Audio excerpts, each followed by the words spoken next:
Então hoje a gente vai dar continuidade ao estudo do livro de Apocalipse. Mas como eu falei com vocês na semana passada, hoje nós vamos fechar um pouquinho o livro de Apocalipse e nós vamos estudar lá o livro de Daniel, porque ele está vinculado às revelações de Apocalipse. Então a gente vai voltar agora lá em Daniel para poder entender melhor e na próxima semana que nós retornaremos no capítulo 4 de Apocalipse, para dar continuidade. Então essa parte aqui de Daniel é bem interessante. Então vamos orar para começar? Vou orar aqui, tá bom? Fechem os olhos, vamos orar. Ó Senhor, muito obrigado, papai, por este momento. Obrigado porque temos acesso à sua palavra, Senhor. Quebra, Senhor, cada tijolo de fortaleza que foi inserido na nossa mente desde a nossa infância, Senhor. Que no lugar dessa fortaleza, Senhor, seja construído muralha, Senhor, com a tua palavra. Renova a nossa mentalidade, Senhor. Tira as escamas, nos dê entendimento, papai.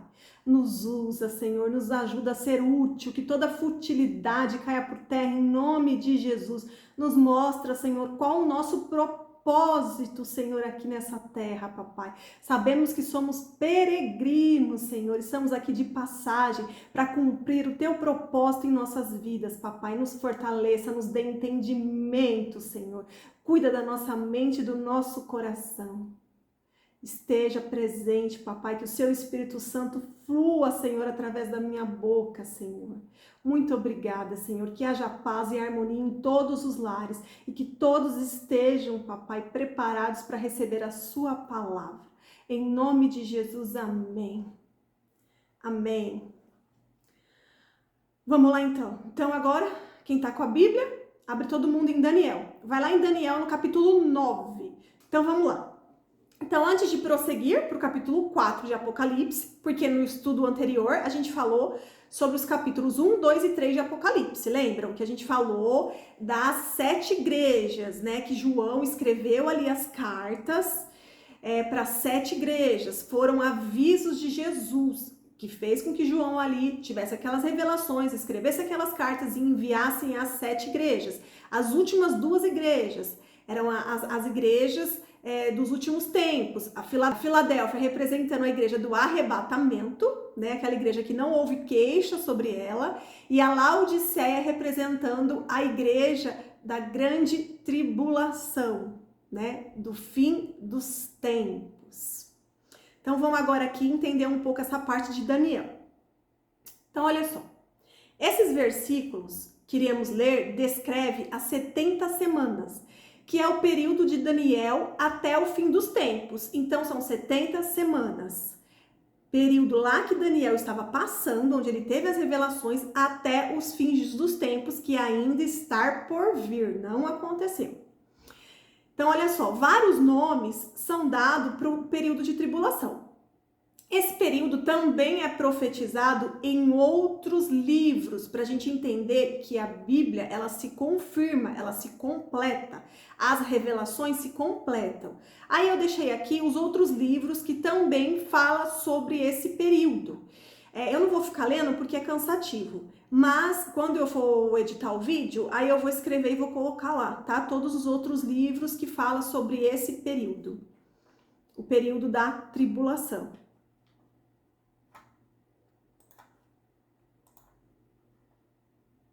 Então, ó, vamos recordar isso daqui. Isso daqui a gente já estudou anteriormente, quando a gente falou de alguns livros anteriores. Então, vamos fixar isso aqui na mente para poder entender o livro de Daniel. Olha só, lembra? O primeiro templo, ele foi construído pelo rei Salomão. Salomão, que era filho de Davi. E ele foi destruído 586 antes de Cristo. Então, antes de Cristo, o primeiro templo que foi construído por Salomão, ele foi destruído. Foi destruído pelo rei Nabucodonosor, que na época era o imperador da Babilônia. Quando os judeus, lembra, gente, que Israel ele foi dividido, o reino do norte e o reino do sul. O reino do norte passou a se chamar Israel, e o reino do sul, que é onde ficava Jerusalém, onde estava o templo, era Judéia, tá bom? E foi essa época, o Império da Babilônia invadiu o Reino do Sul, o reino ali de Judá. E aí levou cativo Daniel junto com vários judeus. Eles foram todos levados para a Babilônia. E nós vamos ler no livro de Daniel que retrata bem essa época, quando Daniel estava lá cativo na Babilônia. Então eles foram retirados da Judéia e foram levados como escravos para a Babilônia. Mas Daniel, como ele fazia parte da elite, como ele seria útil, ele não era tratado como escravo, né? Porque ele servia ali para a realeza. Porque ele era inteligente, ele conseguia fazer várias coisas. Então o rei viu todos esses atributos nele e em outras pessoas, então separou essas pessoas para prestarem serviços ali para o rei. Quando nós estudamos o livro de Neemias, você ainda não assistiu o vídeo que eu tenho aqui no canal que fala sobre o livro de Neemias, depois que terminar esse vídeo, vai lá e assista, porque é bem interessante e fica mais fácil de entender tudo que a gente vai falar aqui. Então, quando a gente estudou lá o livro de Neemias, eu falei da época de Esdras e de Esther, lembra? A gente até falou da rainha Esther, falou de Esdras, onde nesse período foi relatado a reconstrução de Jerusalém do segundo templo. Porque essa parte aqui de Daniel tem tudo a ver lá com o livro de Esdras, de Neemias e de Esther. Tudo ali retrata mais ou menos o mesmo período, ali, os períodos próximos. O segundo templo, então depois que os judeus foram liberados e eles voltaram lá para Jerusalém, eles reconstruíram a cidade, reconstruíram o segundo templo, lembra que era um templo simples, que a primeira leva foi pelo líder Zorobabel, depois que veio o rei Herodes, que ele ampliou, que deixou o templo bonito e tudo mais, aí depois do segundo templo, ele foi destruído, e foi destruído pelo general Tito, que foi 70 depois de Cristo. Porque na época de Cristo tinha o templo bonito, que foi reformado por Herodes.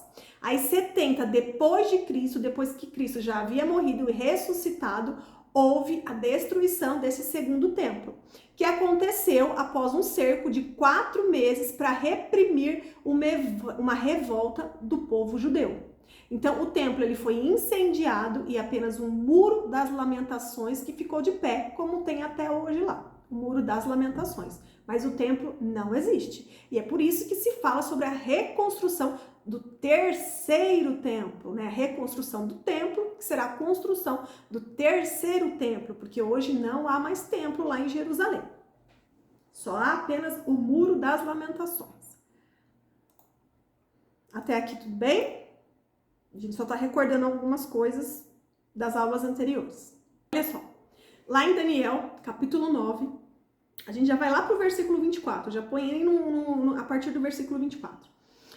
Então é o seguinte, precisamos entender que esses versículos que iremos ler retrata sobre as 70 semanas. E as semanas, elas começam a ser contadas a partir da saída da ordem. O versículo aí 24 do capítulo 9 de Daniel começa falando disso, que a contagem começa a partir do momento que os judeus foram liberados, eles estavam cativos lá na Babilônia, eles foram liberados e aí eles retornaram para Jerusalém, eles foram divididos em levas para ir retornando, para conseguir reconstruir a cidade e o templo. Então é a partir daí, é da saída da ordem que começa a contar.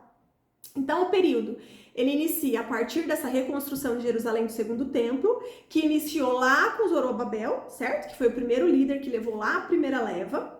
E agora a gente vai para a aula de matemática. Então vamos lá. Biblicamente, a gente precisa entender que uma semana é igual a 7 anos. A gente vai fazer regrinha de 3. Uma semana é igual a 7 anos. E um ano é igual a 360 dias e não 365. Biblicamente, um ano é igual a 360 dias. Lá em Daniel, eu estava falando até agora do versículo 24. Agora, lá em Daniel, no versículo 25, está escrito que passarão 7 semanas. E se você fizer a regrinha de 3, a gente vai chegar a 49 anos, tá bom? Uma semana é igual para 7. Então, passarão 7 semanas e aí você faz a regrinha de 3 e descobre o valor do X, que vai dar 49 anos.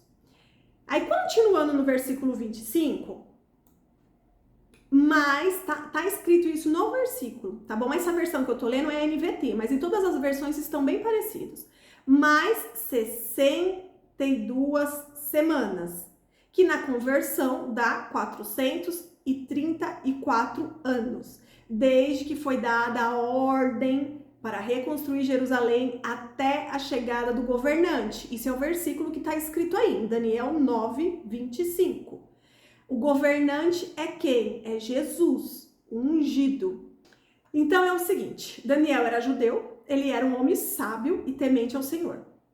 Quando a Judéia foi invadida, Daniel ele foi levado cativo junto com os outros judeus para a Babilônia. Na época, era o rei Nabucodonosor.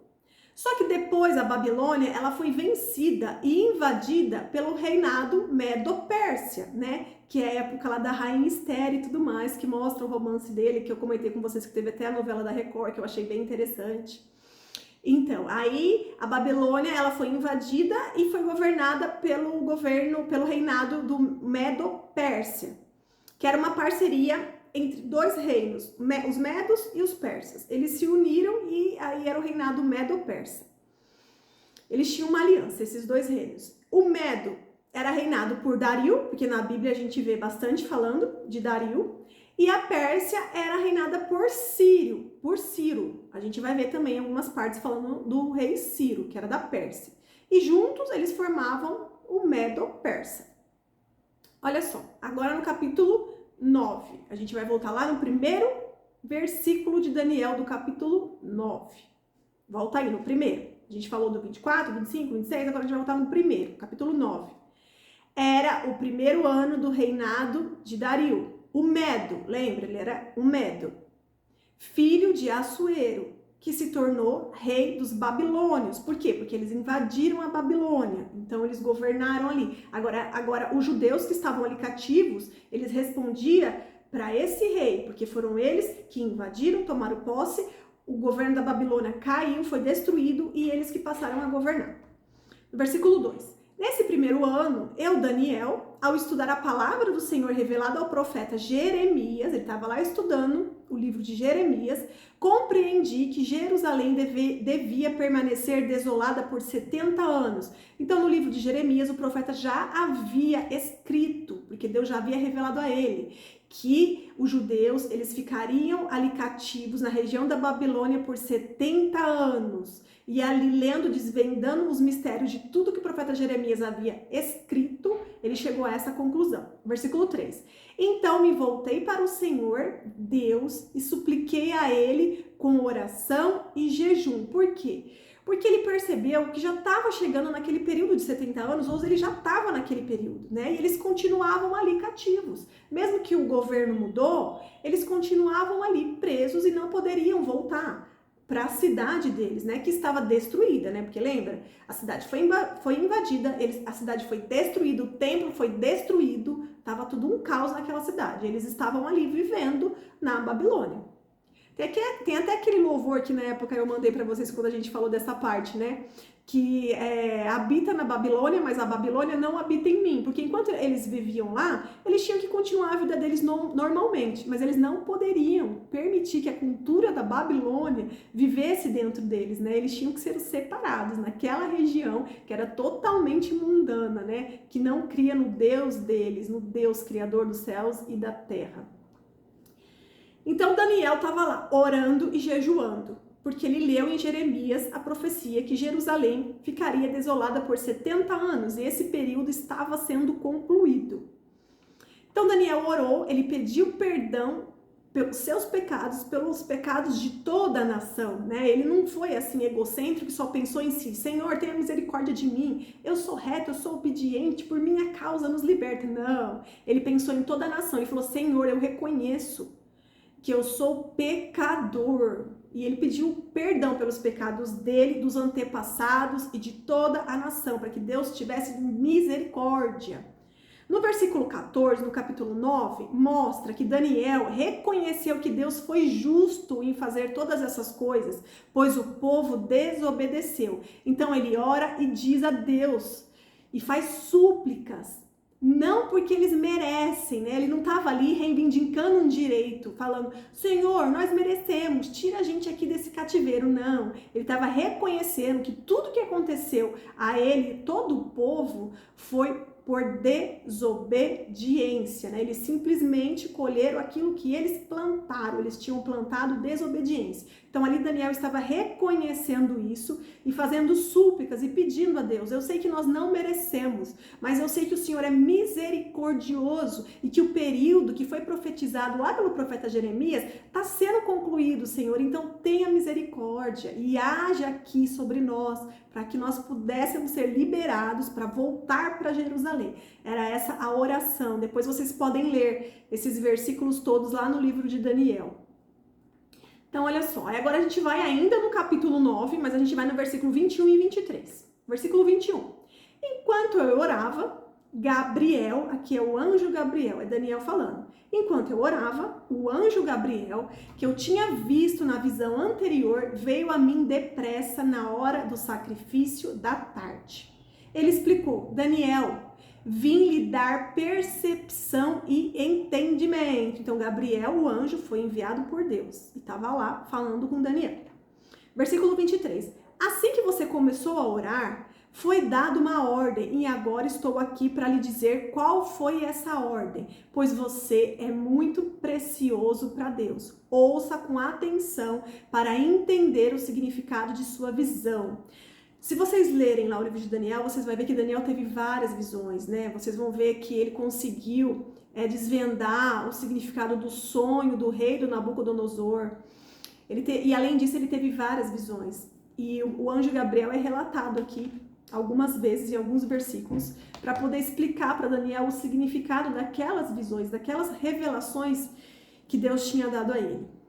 Então, a seguir, nos versículos 24 ao 27 do capítulo 9, nós vamos ler e entender sobre os cálculos a partir do período em que os judeus regressaram para Jerusalém, a partir da data de ordem, né, de regresso, que está registrado no livro de Esdras, que foi no primeiro ano do rei Ciro, da Pérsia. Lembra? Era o reinado do governo Medo-Persa. Então, quando o rei Ciro estava lá, o Senhor quebrantou o coração de Ciro, deu a ordem e Ciro obedeceu. Isso está lá registrado no livro de Esdras.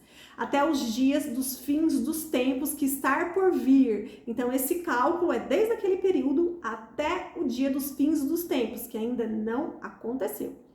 Então, Daniel, ele tem várias revelações que estão registradas. Mas vamos nos atentar a essa parte que está relacionada ao livro de Apocalipse, que é o nosso estudo da vez. Porque lá ele tem revelações que aconteceram durante aquele período mesmo, né? Tudo que foi revelado de fato aconteceu. Mas também ele teve revelações de acontecimentos futuros, né? Que ainda não aconteceram. Mas antes, tem uma parte aqui que eu achei super importante. E eu vou abrir um parêntese. E vou falar sobre o poder da oração no mundo espiritual. Vamos aproveitar que a gente está no livro de Daniel e falar sobre isso. Olha só, agora a gente vai um pouquinho. Tá tudo bem, gente? Até agora tá entendendo?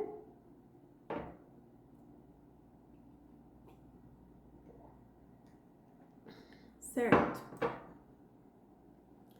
Qualquer coisa vocês podem me interromper. E não adianta escrever, tá bom, gente? Porque eu acabo não lendo, tem que falar mesmo pra mim ouvir.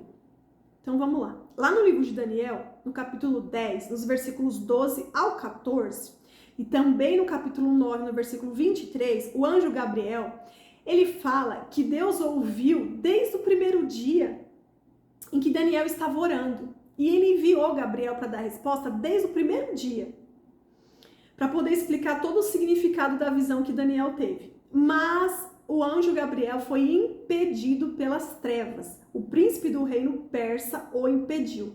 Esse príncipe aqui não é de carne e osso. Esse príncipe aqui é do mundo espiritual. Então, é assim.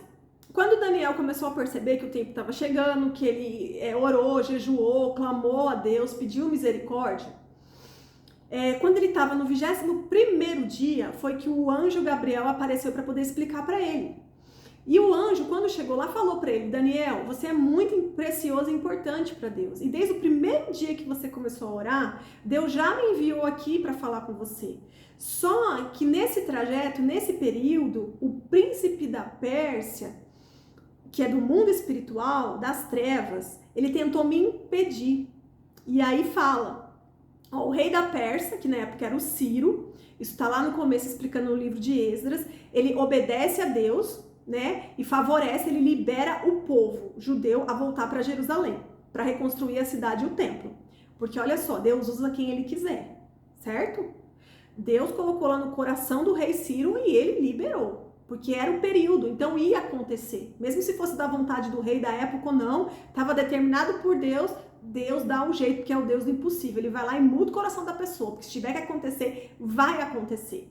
Mas no mundo espiritual havia uma batalha para tentar impedir isso. Então, mesmo o coração de Ciro, do rei da época, estando quebrantado e ele querendo ser obediente a Deus, no mundo espiritual, as trevas se levantaram para tentar impedir que Gabriel fosse lá revelar a Daniel e mostrar e tentando impedir que o povo regressasse, que retornasse para Jerusalém.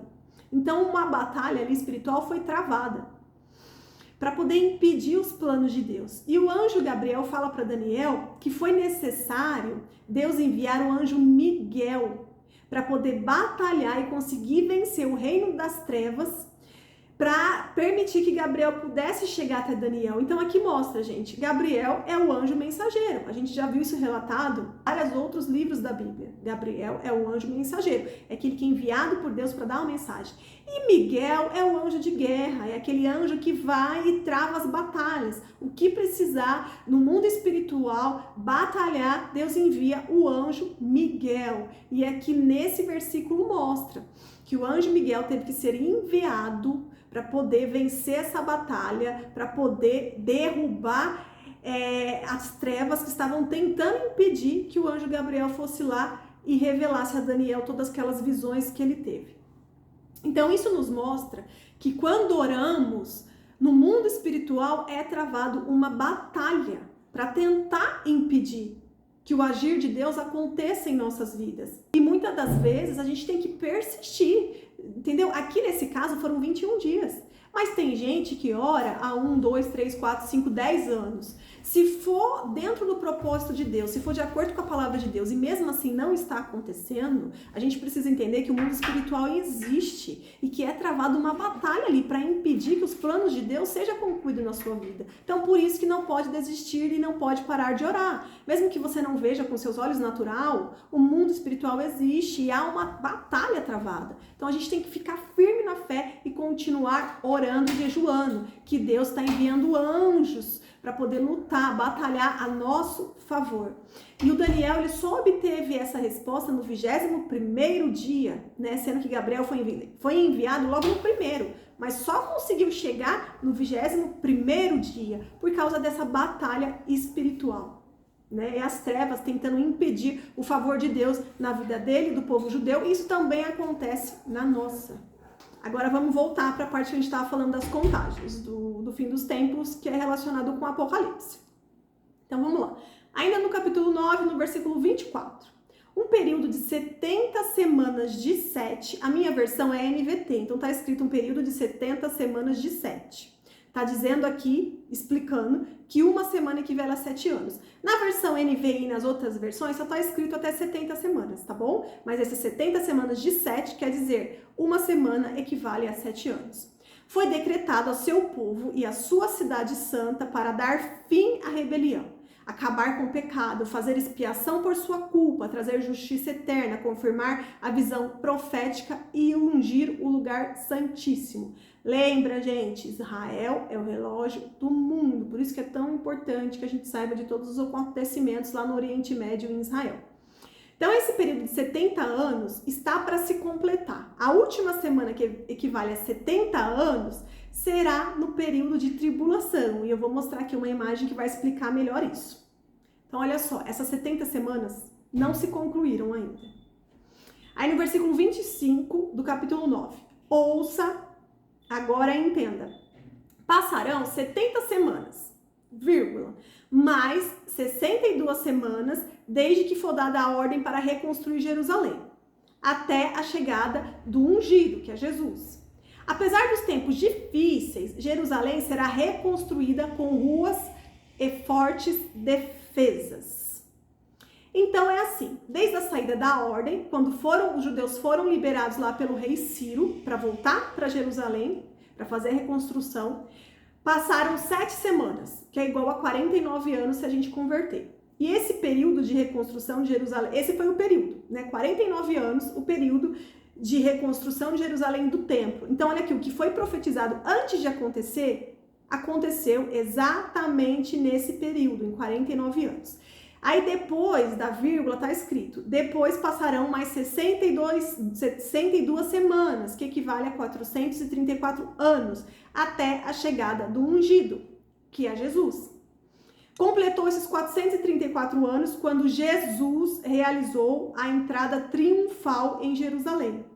Então, essa parte aqui da chegada do ungido foi completado na primeira vinda de Jesus, quando ele teve aquela entrada triunfal, lembra? Montado num jumentinho, que ele entrou em Jerusalém, que a gente estudou lá em Mateus, capítulo 21, versículo 6, está lá relatado. Jesus entra montado num jumentinho. A partir dali, deu esses cálculos aqui, 434 anos. Ainda no capítulo 9, versículo 26. Depois desse período de 62 semanas de 7, o ungido, que é Jesus, será morto. Então aqui já estava tudo revelado a Daniel e exatamente isso que aconteceu. E nada dele restará. Surgirá um governante. Aqui ele está explicando para Daniel. Nada disso tinha acontecido na época. E realmente, depois da morte e ressurreição de Jesus, surgiu um novo governante, o Tito, cujos exércitos destruirão a cidade e o templo, que isso aconteceu 70 depois de Cristo. O fim chegará com uma inundação. E a guerra e seus sofrimentos estão decretados desde esse tempo até o fim.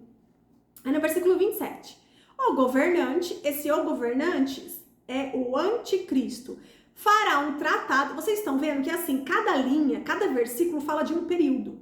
Então não é tipo assim, um parágrafo inteiro tá falando só de um período, não. No 26 até ali encerrou, falou o quê? Da morte de Cristo. E que depois disso, o governo que estava lá, porque mesmo ele sendo liberado lá pelo rei Ciro da Pérsia, eles continuaram sobre o governo deles, né? Eles voltaram para Jerusalém, mas o governo continuou, eles prestavam contas, né? Eles eram submissos ao governo medo-persa. E aqui na revelação fala que depois que Jesus foi morto, surgirá um governante, Tito, cujo exército destruirão a cidade e o templo. Porque depois, gente, do reino medo-persa, aí veio Grécia, os macedônios, depois veio Roma, né? Um governo foi lutando ali, invadindo e vencendo, e aí aquele governo foi derrubado e foi vindo outro. E esse outro que vinha ali na região da Babilônia era o que tinha o governo sobre ali a região de Israel, da Judéia, o reino do sul.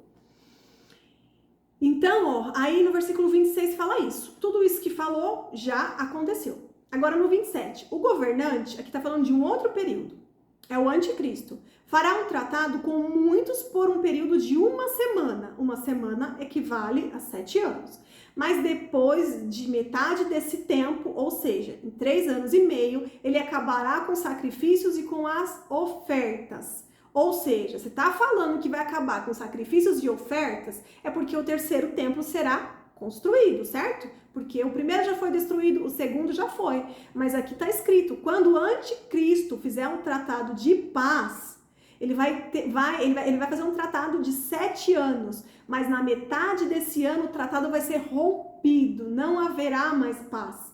Né? E ele vai acabar com sacrifícios e ofertas. Por quê? Porque o anticristo vai ser aquele que vai conseguir trazer paz, tanto para Israel como para todo o Oriente Médio, sendo que todo o Oriente Médio praticamente quer bombardear e destruir Israel. Esse anticristo vai vir, ele vai conseguir fazer um acordo e vai permitir a reconstrução do terceiro templo, para os judeus. Ele vai conseguir fazer um acordo, vai deixar que os muçulmanos liberem lá a parte para que seja feita essa reconstrução, porque hoje isso é impossível. Tudo lá é motivo de guerra. Isso então é impossível. A gente vê nos vídeos e tudo mais que tem vários objetos do terceiro templo que já estão construídos, estão lá separados dentro de Israel, mas o templo mesmo ainda não foi, certo? Mas quando vier o anticristo, ele vai promover a paz entre os muçulmanos, os judeus, tudo vai ficar em paz durante 3 anos e meio. E nesse período de 3 anos e meio, ele vai permitir que o terceiro templo seja reconstruído. E aí, na metade dos 7 anos, né, que é os 3 anos e meio, ele vai vir e vai acabar com sacrifícios e com as ofertas. Entende? Primeiro ele vai permitir a reconstrução, os judeus vão voltar a fazer sacrifícios e ofertas, sendo que a gente sabe que isto é errado, porque Jesus foi o sacrifício, foi ele que morreu por nosso lugar, certo? Jesus, ele se entregou por nós. Depois de Jesus, não tem mais que haver sacrifícios. Olha os judeus aí não recebendo Jesus como o Messias, certo? Então, nesse período, o anticristo vai mostrar sua verdadeira face, vai falar, acabou, chega, vocês não vão mais continuar oferecendo esses sacrifícios e ofertas. E numa parte do templo, vai haver uma profanação, né? Que tem muito a ver também com imoralidade sexual, porque em algumas versões está escrito abominação, né? Então tudo isso que a gente vê nessa geração woke, aí, essa bagunça que tá no mundo, essa falta de respeito, o que é certo virou errado, o que é errado virou certo, tudo bagunçado, é tudo misturado nesse espírito de Jezabel aí, é idolatria, é prostituição, é imoralidade sexual, é uma bagunça geral, certo? Então, e esse anticristo, ele vai profanar lá no terceiro templo, isso vai acontecer. E aí, até que o destino declarado para esse profanador seja finalmente derramado sobre ele. Isso que eu li agora é a última parte do versículo 27. Então, 7 anos de tribulação começa com o acordo de paz do anticristo e termina com o retorno do Messias, com o retorno de Jesus, que vai ser a segunda vinda de Jesus. E eu creio que a igreja não estará na terra. Eu creio que a igreja será arrebatada. Eu creio que a igreja vai até ver quem é o anticristo, vai até ver esse acordo acontecendo, mas assim que for assinado o acordo, a igreja vai ser arrebatada. Não diz o dia nem a hora, vai simplesmente sumir a igreja. E vai ficar aqui, qual igreja que vai ficar aqui? A de Laodiceia, aquela igreja morna, que mistura a cultura do mundo com a palavra de Deus. Aquela igreja que não tem posicionamento, aquela igreja que diz que você pode continuar fazendo o que você quiser, que Jesus te ama, você não precisa ser transformado, nem purificado, faz o que você quiser, não tem problema, o importante é você ser feliz. Essa é a igreja Laodiceia, ela vai ficar aqui na terra. A arrebatada vai ser a igreja de Filadélfia, né? Aquela igreja que não há queixas contra ela. Eu creio desta forma, porque eu creio na versão pré-tribulacionista, tá bom? Vocês podem depois ver que outras pessoas acreditam que o arrebatamento da igreja pode ser feito depois desses primeiros 3 anos e meio, que são os meso-tribulacionistas, e tem outras pessoas também que acreditam que o arrebatamento vai ser só depois no final, acreditam que a igreja vai passar por toda a tribulação aqui na terra, mas a gente vai estudar capítulo por capítulo, e a gente vai chegar a essa conclusão. Por tudo que eu já estudei, eu creio que a igreja será arrebatada. É a noiva que está com a roupa esperando o seu noivo. Ela está com as vestes da santificação, aguardando a bodas do Cordeiro. É isso que eu creio. Mas cada um aqui tem liberdade para chegar à sua própria conclusão. E isso não muda o fato de que Jesus voltará. Ele voltará.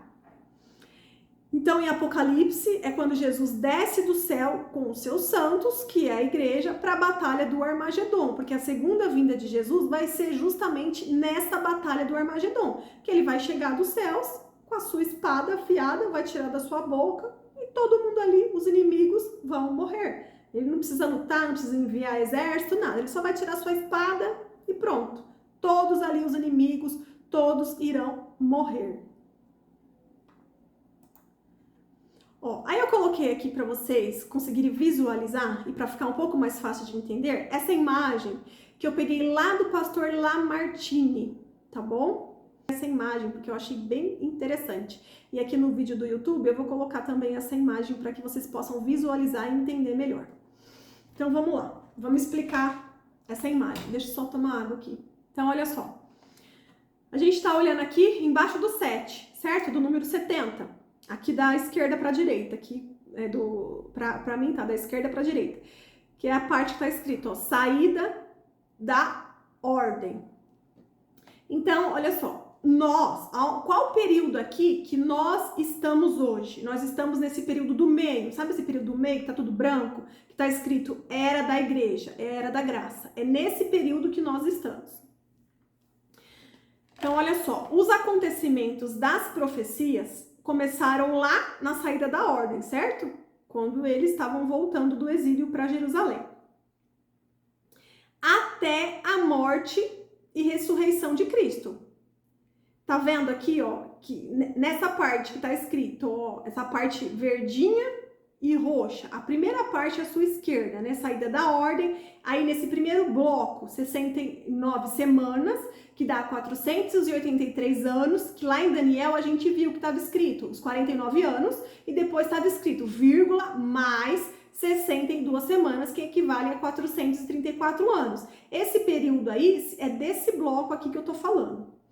Então, desse período da saída da ordem até a morte e ressurreição de Cristo, ó, que é onde tem a cruzinha, tá vendo aí? Que quando encerra esse bloco, tem um traço azul, em cima tem a cruzinha, e antes disso teve a entrada triunfal de Jesus, que foi lá relatado, e depois teve a morte, que a cruz representa ali a morte, Messias morto.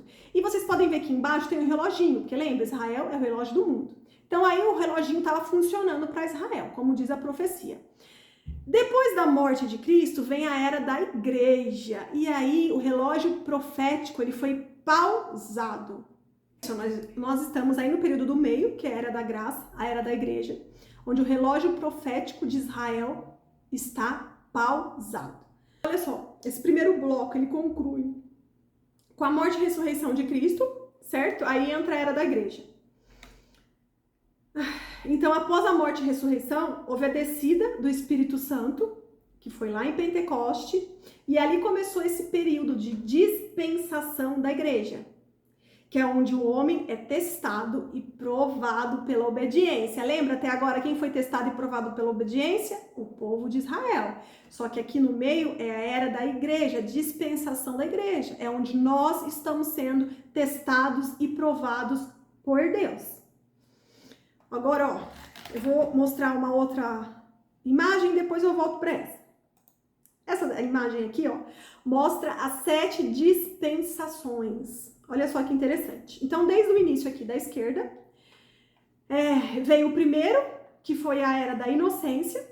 E embaixo está escrito, ó, o primeiro juízo, que foi a expulsão de Adão e Eva do jardim, porque eles desobedeceram a Deus. Aí a segunda parte é a parte da consciência, onde houve a segunda parte, onde houve o juízo do dilúvio. Lembra de Noé? Noé ele avisou, pessoal, tomem consciência, se arrependam dos pecados, porque Deus vai mandar o juízo dele. Todo mundo achava que Noé era louco, certo?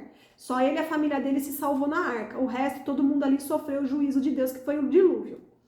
Aí na terceira parte, a parte do governo humano, onde foi a Torre de Babel e tudo mais, e ali veio o terceiro juízo, que foi a confusão de línguas.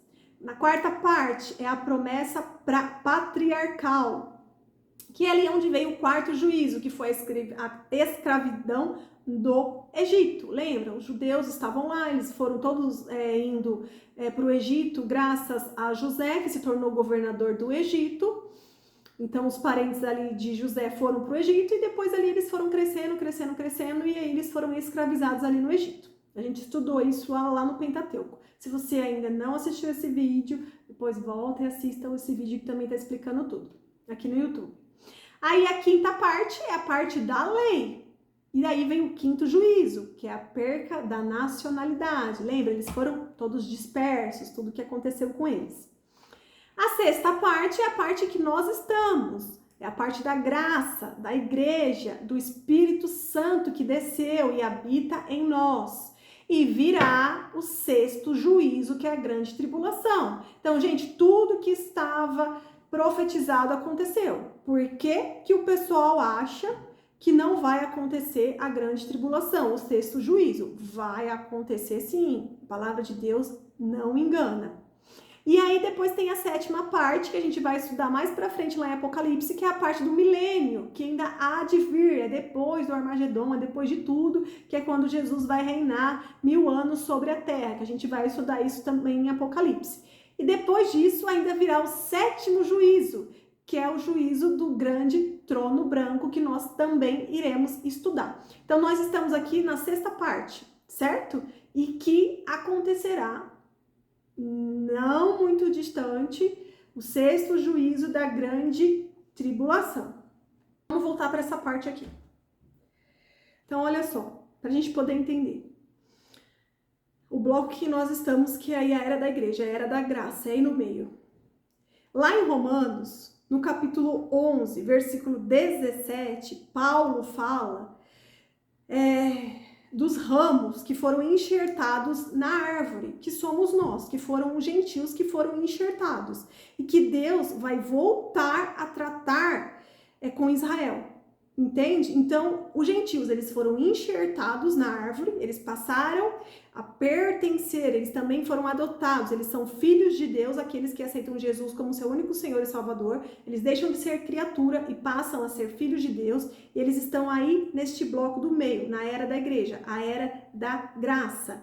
E neste momento, lá nesse mesmo capítulo, em Romanos 11:17, está escrito que Deus vai voltar a tratar com Israel. Então é por isso que o relógio profético para Israel está pausado, mas ele vai voltar a funcionar.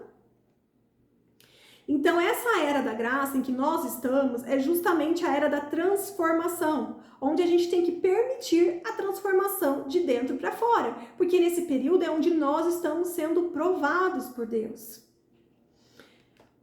E é nesse bloco que nós estamos, porque somos privilegiados, estamos bem aqui, no agir, no favor de Deus em nossas vidas. Basta a gente permitir a purificação de dentro para fora e obedecer ao manual do fabricante, obedecer às instruções de Deus.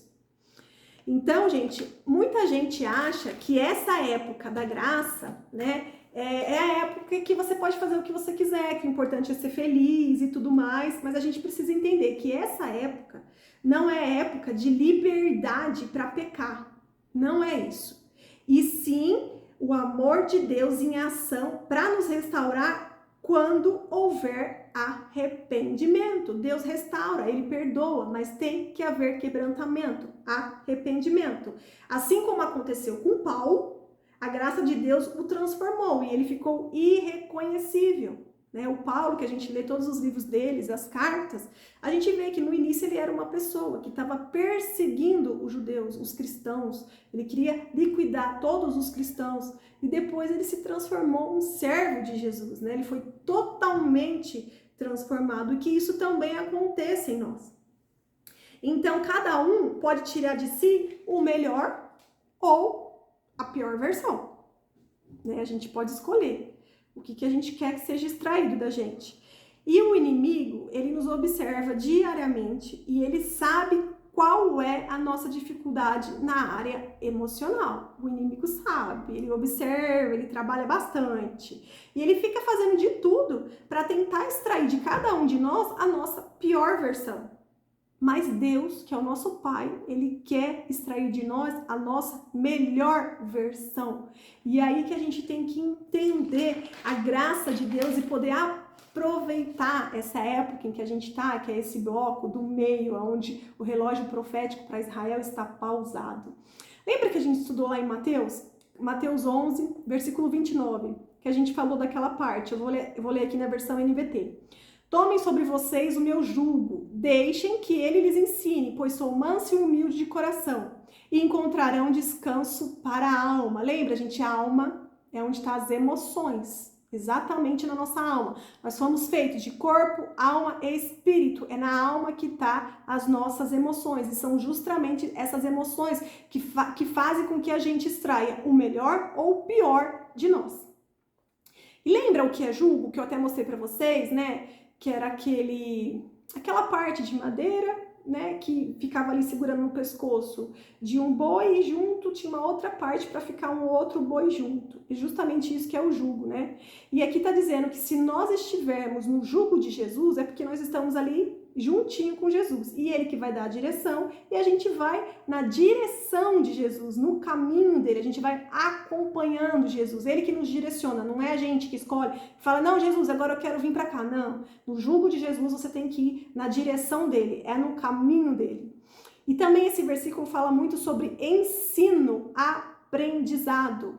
A gente tem que aprender que a palavra, que tudo que a gente estuda aqui, de todos os tijolinhos da muralha, na palavra de Deus que está sendo construída na nossa mente, né, que está renovando a nossa mente, é tudo um aprendizado.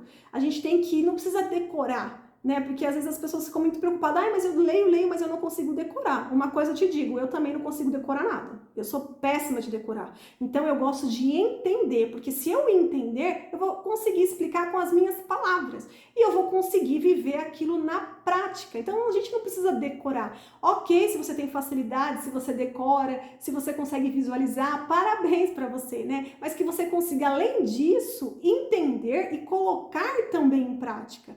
E aqui nesse versículo fala, deixe que eu lhes ensine. Então, através da palavra, Jesus nos ensina. A gente aprende a viver um dia de cada vez, seguindo as instruções da palavra de Deus, seguindo as instruções de Jesus. Então, a gente vai aprendendo, né? É tudo progressivamente. E que através daquilo que a gente aprende, a gente vai encontrando o descanso para a nossa alma, que é onde tem as emoções, porque é justamente as emoções que muitas das vezes nos destrói, né? Se você começar a ver, a pensar em todas as situações que você depois se arrependeu, foi justamente porque você permitiu que as emoções te controlassem, você não conseguiu controlar as suas emoções, você não conseguiu aplicar os ensinamentos de Jesus naquele momento, naquela situação. Então, gente, o descanso para a alma, que diz aqui nesse versículo, é o tesouro escondido, né? E é o controle sobre as emoções. E Jesus, ele é o mapa do tesouro, ele é o caminho. Então, a gente tem que seguir o mapa do tesouro para conseguir encontrar esse descanso para a alma, que é o controle das emoções. Então, imaginem assim, você está em uma situação onde a ira está querendo tomar conta de você. Cada um tem problema aqui com uma situação, mas, por exemplo, que seja a ira, que seja essa emoção. Você está numa situação ali perturbadora, onde você está muito irritado e nervoso, e a ira está tentando ali tomar conta de você. E as trevas estão torcendo, porque elas estão te observando, para que seja extraído o pior de você, para que você deixe a ira te dominar e que seja extraída ali a sua pior versão. Mas daí você se lembra das palavras de Jesus. Você se lembra de tudo que você está aprendendo. E aí, mesmo perante aquela situação perturbadora, você começa a sentir paz dentro de você. E você começa a transformar aquela ira em compaixão. Pensou? Você está irado, querendo matar alguém. Mas, de repente, todo o aprendizado que você está tendo com Jesus, ele vai surgir no efeito.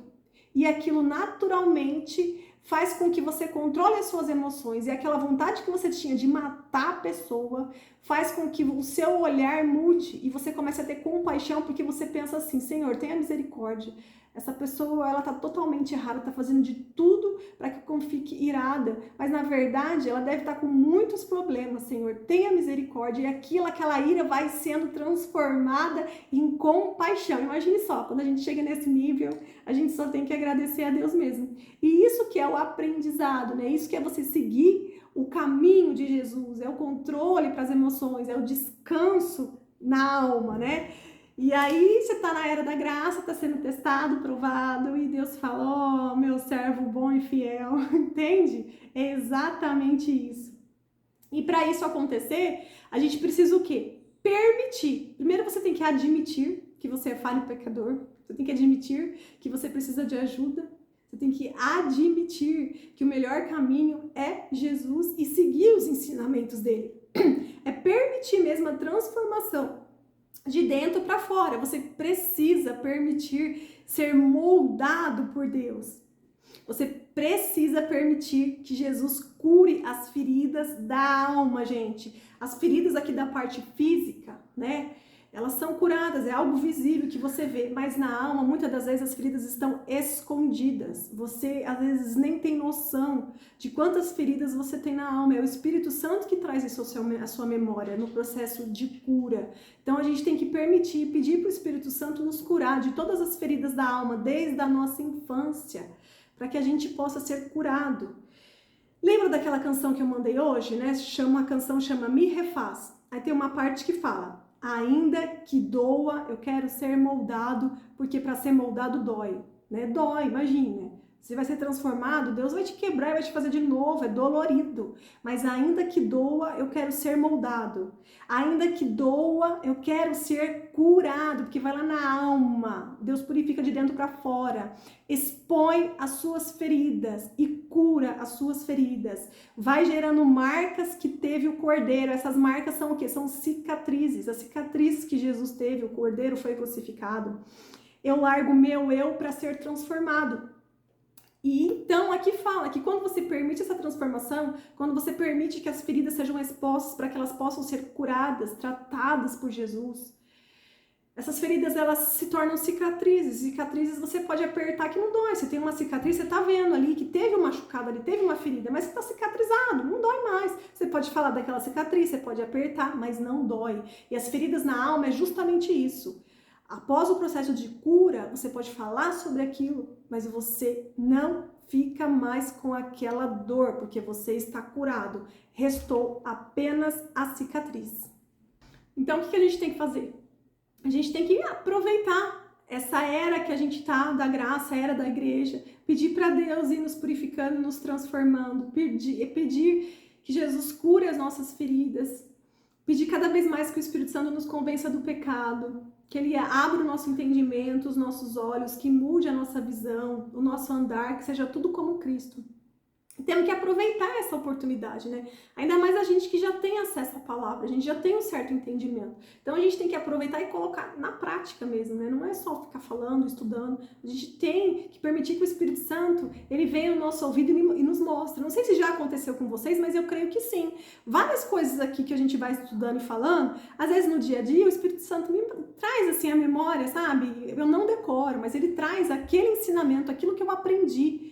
E por aquela situação que eu tô passando naquele momento, e aí eu posso estar ali triste por algum motivo, mas aí de repente me vê uma alegria de dentro para fora, porque eu falo, Senhor, agora eu entendi na prática e eu tô conseguindo praticar o seu ensinamento. Isso daí não tem preço, não tem nada que pague isso. Essa sensação, ela é muito boa.